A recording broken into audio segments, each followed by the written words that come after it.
कश्मीर के मुद्दे के बीच में केंद्र सरकार ने बड़ा फैसला लिया है। आपको बता दूं कि पूरे देश भर में केंद्र सरकार ने जातिगत जनगणना कराने का ऐलान किया है, लेकिन कहीं ना कहीं बहुजन समाज के लोगों के अंदर एक तरीके से सवाल ये उठ रहा है कि जिस तरीके से जहां कश्मीर का मुद्दा उठा था, पाकिस्तान को जो है कहीं ना कहीं उस पर हमला करने की बात हो रही थी, इसके बीच में जातिगत जनगणना का पूरे देश भर में जो बीजेपी सरकार है ऐलान किए कराने का, इसके पीछे क्या कुछ मकसद है, क्या कुछ लाभ और हानियां हैं, इस मुद्दे को लेकर हमारे साथ बातचीत करने के लिए हमारे देश के, भारत के कह लीजिए मजबूत पत्रकार हैं, बहुजन पत्रकार, नेशनल तक मजबूत पत्रकार शंभू कुमार सिंह। कैसे हैं सर? Thank you. जवाब कैसे? सब बढ़िया सर। कैसे देख रहे हैं सर जातिगत जनगणना को? ये तमाम जो बहुजन महापुरुष हैं, साहू जी महाराज ने इसकी शुरुआत की थी जाति जनगणना की। सबसे पहले साहू जी महाराज ने शूद्रों और अछूतों को गिनवाया था और उसके हिसाब से नौकरियां दी जी।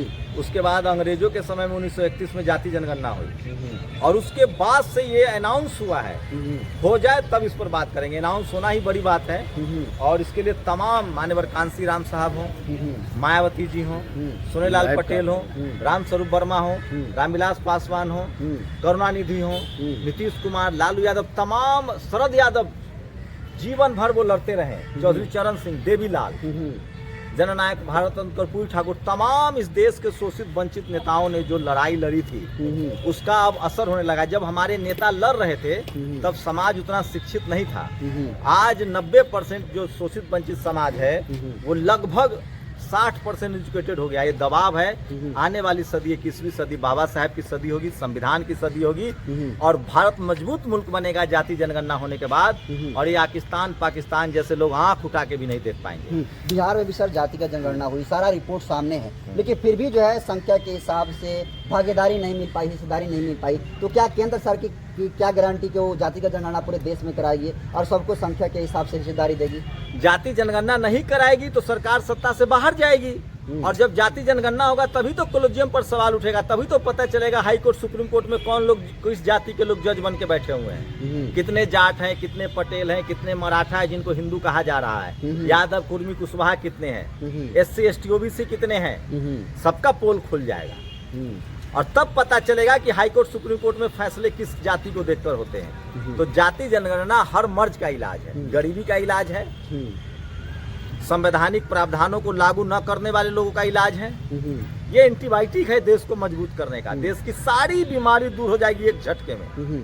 जाति जनगणना होगा, उसके बाद प्राइवेट सेक्टर में रिजर्वेशन, मीडिया में रिजर्वेशन, जुडिशियरी में रिजर्वेशन, कॉर्पोरेट में रिजर्वेशन, ठेकेदारी में रिजर्वेशन, तमाम जो शोषित वंचित समाज के लोग हैं उनको अधिकार मिलेगा।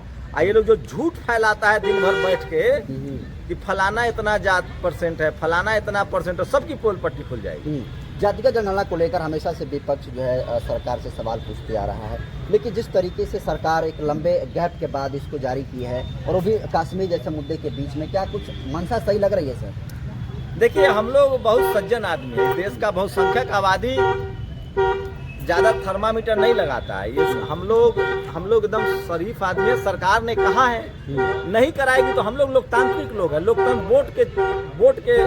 वोट से जवाब देगा देश। आप बोल के झूठ बोल जाएंगे तो आगे चुनाव है ना, 1000 साल की गुलामी है, आजादी के 75 साल बाद भी हम लोग सब कुछ संवैधानिक तरीके से चाहते हैं, बाबा साहब के रास्ते पर, कलम के रास्ते पर, बुद्ध के रास्ते पर। तो सरकार नहीं करवाएगी तो अपना भुगेगी। बीजेपी के बड़े बड़े नेता जो है जब जातिगत जनगणना की बात उठी थी तो कह रहे थे कि जो करेगा जात की बात उसको मारेंगे लात।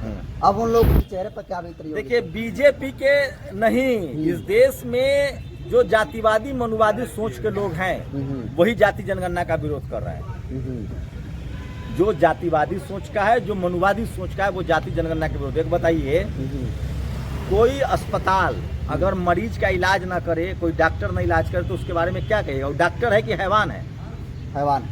तो जो इस देश की गरीबी, लाचारी, बेबसी का इलाज नहीं करना चाहता, जो इस देश के 90% लोगों को लाचार बेबस रखना चाहता है, वो इंसान हुआ कि मनुवादी हुआ? मनुवादी। तो जाति जनगणना का विरोध मतलब जातिवाद और मनुवाद को बढ़ावा देना। सबकी पहचान हो जाएगी। मेन स्ट्रीम की मीडिया उसमें भी उदासी जो है देखी जा रही है सरकार के इस फैसले की। उदासी नहीं है, मातम छाया हुआ है, क्योंकि सबसे ज्यादा जातिवाद और मनुवाद का जो अड्डा है वो मीडिया है। वहाँ तो पहले होना चाहिए गिनती। एक हाई कोर्ट, सुप्रीम कोर्ट में भी SC ST OBC, किसान, अल्पसंख्यक, इक्का दुक्का जज हैं। मीडिया में नहीं है, न मीडिया मालिक है, न पत्रकार है, न एंकर है, और कहीं हो न हो, ये मीडिया का जाति जनगणना होना चाहिए।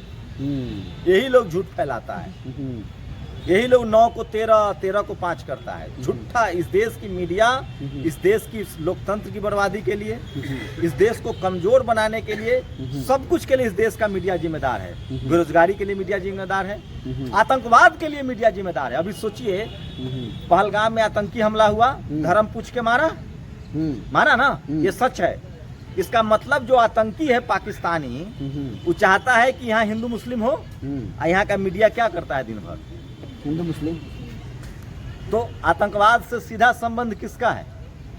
मीडिया का, मनुवादियों का। बाहरी आतंकी भी हिंदू मुस्लिम कर रहा है, ये लोग भी टीवी पर बैठ के दिन भर हिंदू मुस्लिम कर रहा है। तो हिंदू मुस्लिम करने से देश कमजोर होगा, जातिवाद करने से देश कमजोर होगा। इस सब का इलाज है जाति जनगणना। सरकार, विपक्ष जो है भी सवाल उठा रहा है कि जो 50% रिजर्वेशन की दीवार है उसको भी टूटनी चाहिए। चंद्रशेखर आजाद भी लगातार कहीं विपक्ष को भी मुद्दा उठा रहा है कि जो प्राइवेट सेक्टर है उसमें भी रिजर्वेशन मिलना चाहिए। इतना बड़ा मुद्दा है ये, क्या लगता है सरकार बात मानेगी? अरे वोट की ताकत भाई, बाबा साहेब का जो सबसे बड़ा हमें अधिकार है वो क्या है? वोट की ताकत। वोट की जिसकी ताकत होगी उसको अधिकार मिलेगा, जिसका भागीदार। आप ये देश कैसे मजबूत बनाएंगे? सबको अच्छा करेंगे तब ना। इस देश में 90% लोग गरीब रहे और 10% लोग अमीर हो जाए तो देश मजबूत हो जाएगा? बताइए। जाति जनगणना